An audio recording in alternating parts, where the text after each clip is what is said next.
네, 여러분 반갑습니다. 오늘은 민수기 28장부터 30장까지를 살펴보도록 하겠습니다. 이제 어제 바알 부월 사건, 끔찍한 사건이 끝나고 오늘 28장부터는 또 새로운 주제로 넘어갑니다. 새로운 주제는 율법에 관한 건데 특별히 절기에 드리는 제물에 관한 본문입니다. 오늘은 핵심 구절을 먼저 살펴보면 28장 2절을 보시면 이스라엘 자손에게 명령하여 그들에게 이르라 내 헌물, 내 음식인 화제물, 내 향기로운 것은 너희가 그 정한 시기에 삼가 내게 바칠지니라. 오늘은 제물에 대한 말씀이죠. 절기에 대한 말씀이죠. 특별히 이제 제사장들이 정기적으로 드려야 될 연중 계획표 같은 그런 건데, 사실 이제 이 본문은 굉장히 그냥 지나칠 수도 있는데 어떻게 보면 가장 본질적이고 가장 중요한 본문이라고 볼 수가 있습니다. 왜냐하면 여러분들이 출애굽기를 한번 복귀해 보십시오. 출애굽기에서 하나님께서 이스라엘 백성들을 광야로 내가 이제 데려가야겠다, 구출해야겠다. 그렇게 파라오에게 얘기를 하면서 목적을 뭐라고 얘기를 합니까?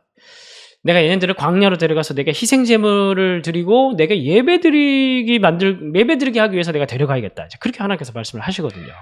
그러니까 우리가 잊어서는 안 되는 게 뭐냐면 이스라엘 백성들을 하나님께서 구출하신 목적은 뭐냐면은 하나님만을 예배하는 백성으로 만들기 위해서요. 그런데 이거는 오늘 우리에게도 마찬가지입니다. 우리가 하나님께서 우리를 왜 구원하셨는가?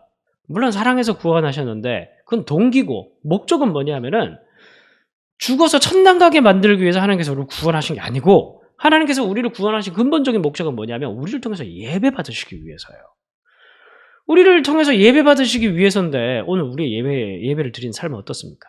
코로나를 지나고 나면서 완전 한국 교회에 있는 예배의 컨디션이나 그 성도들의 태도가 되게 많이 무너져 있다는 거 여러분 아십니까? 이전보다 이거 온라인 예배가 나쁘다는 게 아니고 이걸 계속적으로 온라인 예배를 드리면서 우리가 아직 예배의 현장으로 복귀하지 않는 사람들이 꽤 많이 있다는 사실이에요. 물론 뭐 주변에 갈 교회가 없어서 뭐 그렇다고 하는 사람들도 있겠지만 동그라미 교회로 오십시오. 제가 잘해드릴게요. 중요한 건 뭐냐면은 단순히 뭐 온라인 예배냐 오프라인 예배냐 그게 중요한 게 아니라 우리가 예배를 하나님께 온전한 예배를 드리기 위해서 우리를 구원하셨다는 그 구원의 목적을 우리 너무 가볍게 생각하는 경향들이 생겼다는 거예요. 온라인 예배나 이런 걸 통해서. 근데 우리 잊지 마십시오. 하나님께서 우리를 구원하신 목적이 뭐냐면 우리 예배를 통해서 우리와 소통하고 우리에게 복을 주시기 위해서 하나님께서 우리를 구원하셨다는 사실 절대 잊지 마십시오. 그래서 오늘 28장, 29장은 연간 계획표입니다. 연간 계획표. 그래서 첫 번째는 뭐냐면 3절부터 매일 2만원씩 상번제로 드리라. 이게 오늘날 우리로 얘기를 하면은 미라클 모닝 같은 거예요. 그래서 우리가 아침 6시마다 제가 올려드리죠. 그리고 이제 다른 교회들도 보면 다 아침에 혹은 새벽에 이렇게 예배를 드리거나 또 온라인으로 올리시거나 뭐 그렇게 합니다. 뭐 어떤 형식이든지 간에 중요한 건 뭐냐면 매일매일 우리의 삶 속에서 우리가 예배를 드려야 된다는 거예요. 근데 이 예배라고 해서 우리가 가서 종치고 사도신경하고 뭐 설교 듣고 그런 거라고 너무 생각하지 마시고 형식이 중요하다기보다 우리가 하나님의 말씀을 가까이 하고 하나님께서 오늘 우리 하루의 일상과 동행하시는 걸 느끼고 하나님께 순종하기 위한 말씀을 통한 동기를 삼고 그러면서 하나님과의 관계를 매일매일 돈독하게 만들기 위한 그 시간들이 필요하다는 거예요. 어떤 형식이든지 간에. 그래서 참 미라클 모닝이 너무너무 소중하죠. 그죠? 그리고 또 여러분들이 두 번째는 뭐냐면은 이제 안식일이에요. 9절부터 뭐냐면은 안식일에 뭐 이런 거 저런 거 상번제를 드려라. 뭐 이렇게 얘기를 합니다. 안식일은 뭐냐면 일주일에 한 번씩 드리는 예배인 거죠. 그죠? 이스라엘 백성들도 마찬가지고 오늘 우리도 일주일에 한 번씩 드리는 예배. 정말 여러분들 선교, 구제 아니면은 교육 뭐 이런 거 교회에서 아무것도 다 하면 좋지만은 아무것도 못 한다고 할지라도 우리 예배만 드릴 수 있다라고 한다면은 그 자체가 이제 교회가 될 수 있는 거예요. 그냥 교회의 목적은 예배고 성도의 존재 방식은 예배라는 겁니다.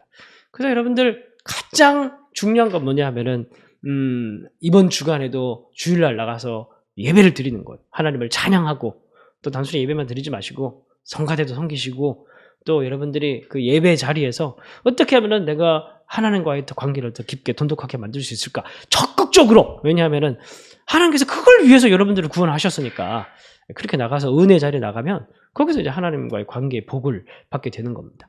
그리고 이제 11절에서는 초하루, 그러니까 월 1회. 오늘 우리에게도 월 1회 초하루가 중요하지 않지만 이 고대, 특히 이제 서쪽 지방의 사람들에게는 초하루가 굉장히 큰 절기였습니다.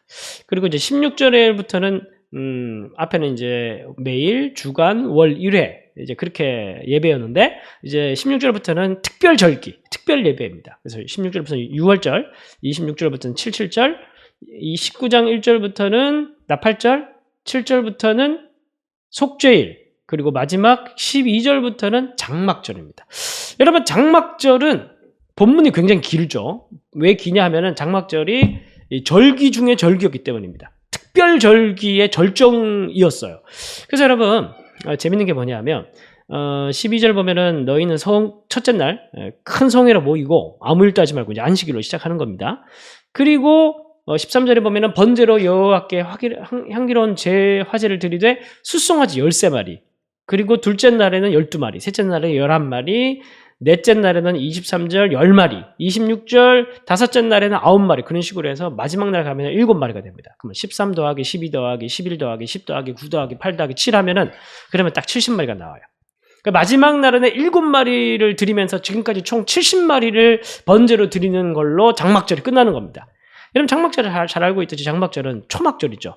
약간 농사력을 따라서 1년의 모든 수확을 감사하면서 주신 것도 여호와시기 때문에 모든 것을 하나님께 드립니다라고 얘기를 하면서 알파와 오메가 되시는 우리의 생애 최초와 마지막까지 잡고 가시는 우리의 모든 것을 다 하나님께로부터 받고 하나님께 드립니다라는 그런 결산하는 마음으로 드려지는 게 이 장막절이에요.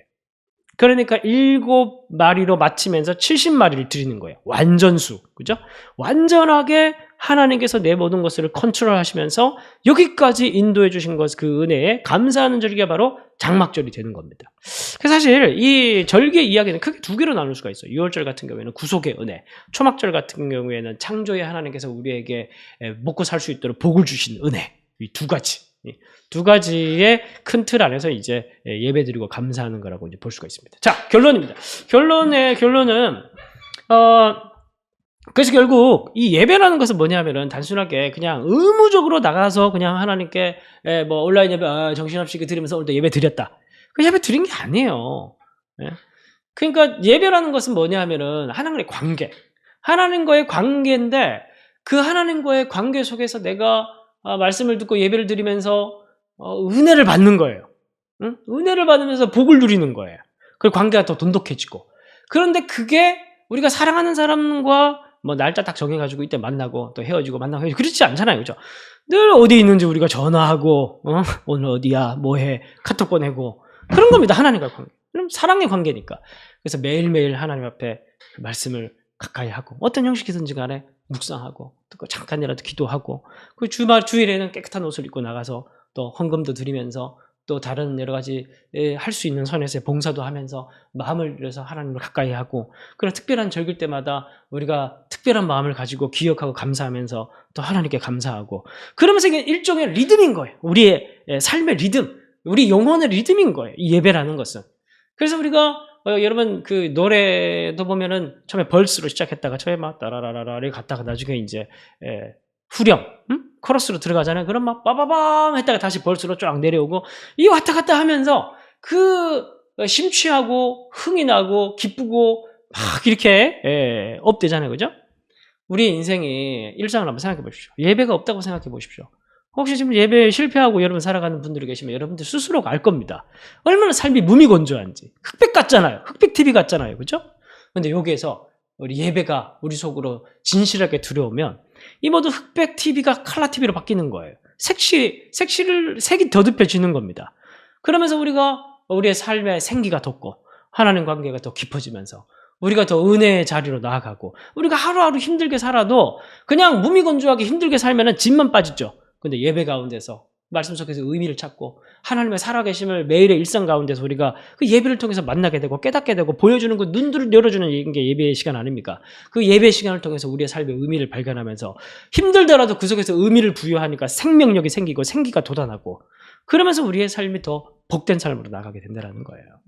오늘 여러분들이 이 예배의 절기의 제물에 관한 말씀을 읽으면서 여러분들이 다시 예배를 좀 회복을 갈망하는 그런 시간이, 그래서 여러분들이 복을 누리는 그런 시간이 되었으면 좋겠습니다. 제가 기도하겠습니다.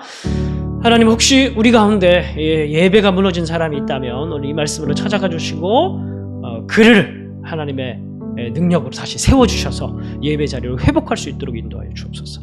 또 우리가 예배를 지금까지 요즘 최근 너무 무미건조하게 의무감으로만 드려왔다면 하나님 또 그 영혼에게 찾아가셔서 다시 한번 더 그를 깊이 있게 진하게 만나주시고 그가 매일 똑같이 드려지는 예배지만은 그 예배 속에서 참된 의미를 발견하고 생기를 가질 수 있는, 회복할 수 있는 그런 역사가 일어나는 오늘 통독의 시간이 될 수 있도록 도와주옵소서. 이 미라클 모닝의 시간도 또한 예배 드리는 시간입니다. 예배와 같은 시간입니다. 하나님, 오늘 우리가 드려지는 미라클 모닝을 통해서 드려지는 이 상번제의 번제를 받아주시고 하나님 이 통독으로 우리가 또 이 시간을 마무리할 텐데 말씀을 읽을 때 역사하는, 말씀을 통해서 역사하는 성령의 역사를 경험할 수 있는 오늘 통독의 시간이, 말씀의 낭독의 시간이 될 수 있도록 인도하여 주옵소서. 예배 없이는 살 수 없음을 분명히 기억하고 오늘 하루를 마무리하는 그런 말씀의 시간이 되도록 도와주옵소서. 예수님의 이름으로 기도합니다.